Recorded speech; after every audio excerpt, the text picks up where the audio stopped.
नमस्कार मित्रांनो. आर-टी-ए 2016-2017 ॲप्लिकेशन कसे अप्लाय करायचं, लाईव्ह आपण या व्हिडिओच्या माध्यमातून बघायचं आहे. बघा मित्रांनो, तुम्ही ॲप्लिकेशन अप्लाय करताना तुम्हाला जर प्रॉब्लेम येत असेल किंवा तुम्हाला तुमचं ॲप्लिकेशन त्या ठिकाणी भरलं जात नसेल, तर त्याचं प्रॉब्लेम काय असेल, सर्व्हर इश्यू असेल किंवा काही वेबसाईटचं बग असेल त्या ठिकाणी, त्याच्यामुळे वेबसाईट या ठिकाणी व्यवस्थित चालत नसेल, तर आपल्याला शेवटची तारीख आहे 28 तारीख आहे. तर आपण वेटिंग करायचं, लगेच आपण अप्लाय करायचं नाही मित्रांनो. आणि जर तुम्हाला भरता येत नसेल किंवा मी जो व्हिडिओ तयार करतोय कसं फिलअप करायचं, हा व्हिडिओ जर बघून तुम्ही ॲप्लिकेशन अप्लाय केलं तर 100% मिस्टेक होणार नाही. नाहीतर तुम्ही जर तुमच्या मोबाईलमधून भरत नसाल तर आपल्याला नियर बाय एखादं सायबर कॅफे असेल त्या ठिकाणी जाऊन ॲप्लिकेशन अप्लाय करायचं आहे. आता सर्वात महत्त्वाची गोष्ट म्हणजे कोणकोणते डॉक्युमेंट लागते आणि डिक्लेरेशन फॉर्म कुठून डाउनलोड करायचं, हे सर्व तुम्हाला आधी सर्व काही दाखवून देतो. नंतर ॲप्लिकेशन कसं फिलअप करायचं ते तुम्हाला मी दाखवणार आहे.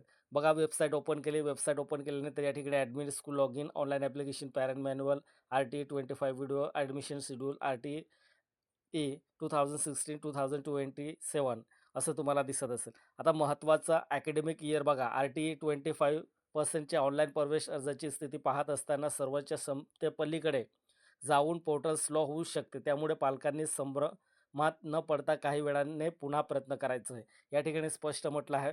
तर पालकाकरिता सूचना देण्यात आले. ही सूचना सर्व तुम्ही काय करायचं, वेबसाईट ओपन केल्यानंतर सर्व काही सूचना तुम्हाला वन बाय वन या ठिकाणी रीड करून घ्यायचं आहे. बघा, मी जर हे सर्व काही तुम्हाला रीड करून दाखवलं, तुम्हाला काही माहिती हे सर्व काही माहिती दिली तर व्हिडिओ जास्त लाँग होईल. त्याच्यामुळे मी हे सर्व तुम्हाला आपण वेबसाईट ओपन केल्यानंतर खाली यायचं. खाली आल्यानंतर सर्व काही आपल्याला दिसेल. आता महत्त्वाचं इम्पोर्टंट पॉईंट आहे बघा, बालकांचा जन्मतारखेबाबत दिव्यांग बालकांचा अर्ज भरत असताना जन्मतारखेबाबत काही समस्या आल्यास त्वरित आपल्याला rte-maha2020@gmail.com वर तुम्हाला मेल करायचं आहे. आता महत्त्वाचा पॉईंट आला आहे खाली बघा, महत्त्वाचा पॉईंट आहे नोटिफिकेशन RT25% रिझर्वेशन. आता हमीपत्र आपल्याला कंपल्सरी लागणार आहे, तर सेल्फ डिक्लेरेशन त्याला म्हणतात. इथे क्लिक करायचं. या ऑप्शनवरती क्लिक केल्यानंतर हे आपल्याला सर्व काही PDF हे आपल्याला बघायला मिळणार आहेत. नंतर GR about entry level age, आपल्याला GR सुद्धा बघून घ्यायचं आहे. एज लिमिट काय देण्यात आले GRमध्ये ते सुद्धा बघून घ्यायचं आहे. नंतर रिक्वायर्ड डॉक्युमेंट म्हणजे आवश्यकता कागदपत्रावरती क्लिक करायचं. कोणकोणते डॉक्युमेंट लागणार आहेत किंवा ऑलरेडी मी व्हिडिओ अपलोड केला आहे, तो व्हिडिओसुद्धा तुम्ही बघू शकता. List of school along with approval fees, help centre, मूळ निवड यादी, वेटिंग लिस्ट, दिव्यांग विद्यार्थी निवड प्रतीक्षा यादी, no selected, admitted, admission process, lottery logic, user manual आणि पालकांसाठी सूचना, ॲप्लिकेशन वाईज डिटेल, अर्जाची स्थिती आणि डिस्टन्स वाईज ॲडमिशन रिपोर्ट. हे सर्व आपल्याला या वन बाय वन सर्व या ऑप्शनवरती क्लिक केल्यानंतर आपल्याला PDF फॉर्मॅटमध्ये दिसेल. सर्व माहिती आपण या ठिकाणी डाउनलोड करू शकतो आणि डाउनलोड करून या ठिकाणी सर्व माहिती घेऊ शकतात. RT 25% dashboard for the academic year 2016-2027.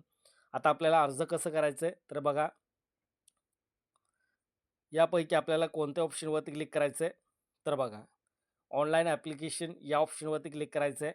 शेड्यूलसुद्धा देण्यात आले. हे सर्व आपण या ठिकाणी ॲडमिशन शेड्यूल काय असेल, कोणत्या तारखेला त्या ठिकाणी मेरिट लावले जाईल, वेटिंग लिस्ट कोणत्या तारखेला असेल, हे सर्व आपल्याला दिसेल. नंतर हे ऑनलाईन ॲप्लिकेशन या ऑप्शनवरती क्लिक करायचं आहे. या ऑप्शनवरती क्लिक केल्यानंतर आपल्याला या पद्धतीने आपल्याला पोर्टल दिसणार आहे. School education and sport department, government of Maharashtra. आता आपल्याला या ठिकाणी असं फॉर्मॅट दिसणार आहे. नंतर या ठिकाणी ऑप्शन दिसते आपल्याला बघा, ॲप्लिकेशन नंबर, पासपोर्ट आणि या ठिकाणी कॅप्चा आणि लॉग इन. तर हे केव्हा तयार होणार आहे, जेव्हा तुम्ही या ठिकाणी रजिस्ट्रेशन केल्यानंतरच तुम्हाला या ठिकाणी लॉग इन करायचं आहे. तर या ठिकाणी तुम्हाला दिसत असेल,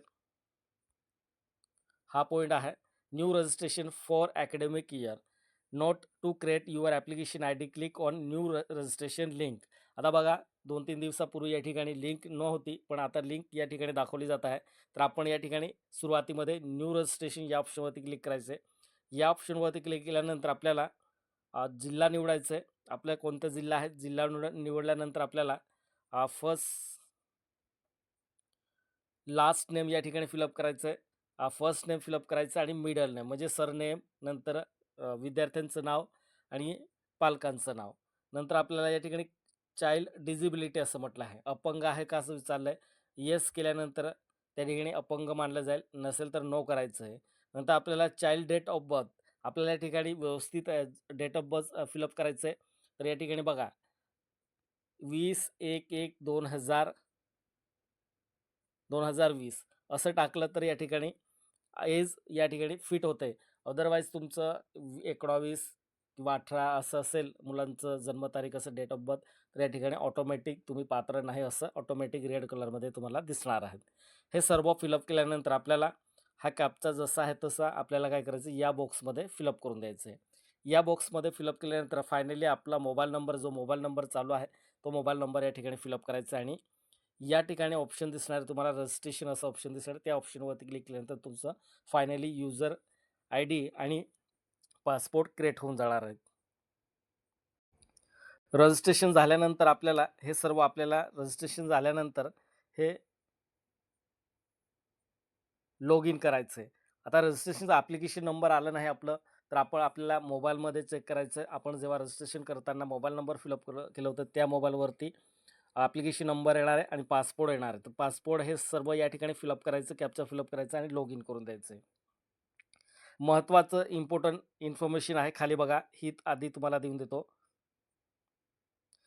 एखादा नोंदवलेली जन्मतारीख पुन्हा बदलता येणार नाही. बघा मित्रांनो, या ठिकाणी लक्ष द्यायचं आहे. एकदा नोंदवलेली जन्मतारीख पुन्हा बदलता येणार नाही, हे कन्फर्म आहे.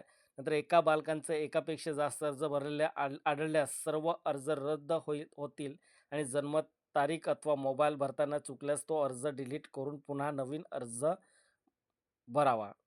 तर या ठिकाणी बघा काय म्हटलंय, जर डबल ॲप्लिकेशन भरलं तर एक सुद्धा ग्राह्य धरलं जाणार आहे. दोघं त्या ठिकाणी अपात्र ठरवण्यात येणार आहेत. ते आपल्याला त्याने सांभाळून भरायचं. मोबाईलवर भरताना चुकल्यास तो अर्ज डिलीट करून पुन्हा नवीन अर्ज भरावा, असं म्हटलं आहे. नंतर दिव्यांग बालकांचा अर्ज भरत असताना पालकांनी चाइल्ड डिजेबिलिटी येस यावर क्लिक करावे.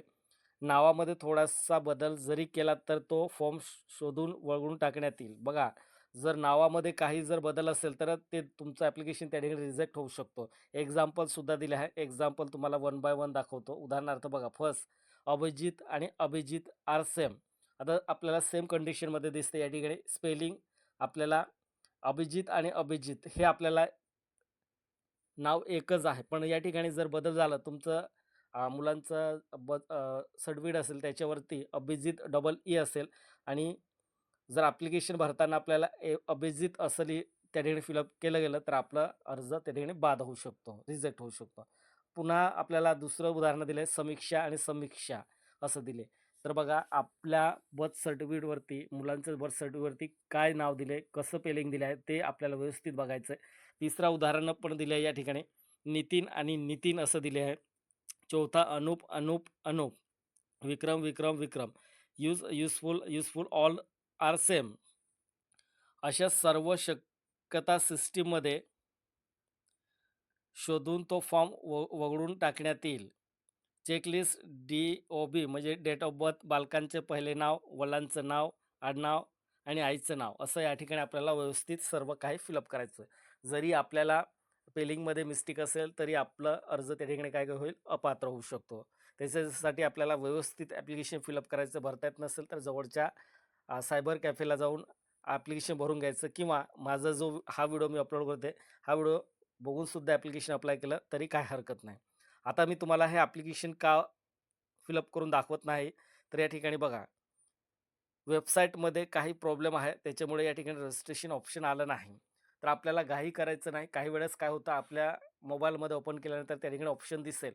रजिस्ट्रेशन पण होईल, पण चुकीचं रजिस्ट्रेशन झाल्यानंतर आपल्याला त्या ठिकाणी करेक्शन करता येणार नाही. तर वेटिंग करायचं. 28 तारीखपर्यंत आपल्याला अर्ज करता येणार आहेत.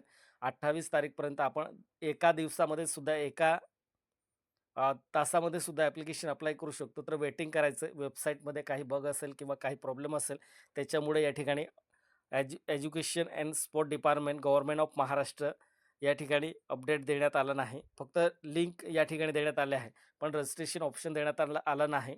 त्याच्यामुळे आपल्याला घाई करायचं नाही आणि जास्तीत जास्त आपल्या मित्र असेल किंवा जे पण ओळखीचं असेल त्यांनाही व्हिडिओ शेअर करायचे. त्यांनाही माहीत पडेल आणि त्यांनीही त्यांच्या मुलासाठी ते ॲप्लिकेशन करू शकणार आहेत. आपल्याला जसं वेबसाईट अपडेट झाल्यानंतर लगेच मी व्हिडिओ अपलोड करणार आहे. ऑनलाईन डायरेक्टली तुम्हाला ॲप्लिकेशन फिलअप करून दाखवणार आहेत. आपल्याला फिलअप करायला जास्त वेळ लागणार नाही. फक्त आपल्याला 30 मिनिटं लागणार आहे. 30 मिनिटामध्ये आपण ॲप्लिकेशन ऑनलाईन भरू शकणार आहात आपल्या मोबाईलमध्ये स्वतः. तर त्याच्यासाठी आपल्याला वेट करायचं आहे. मी नेक्स्ट व्हिडिओमध्ये तुम्हाला लाईव्ह ॲप्लिकेशन कसं फिलअप करायचं ते डायरेक्टली स्टार्ट ते एंडिंगपर्यंत मी वन बाय वन स्टेप तुम्हाला सर्व काही माहिती देणार आहे. जेव्हा वेबसाईट अपडेट होईल तेव्हा. धन्यवाद.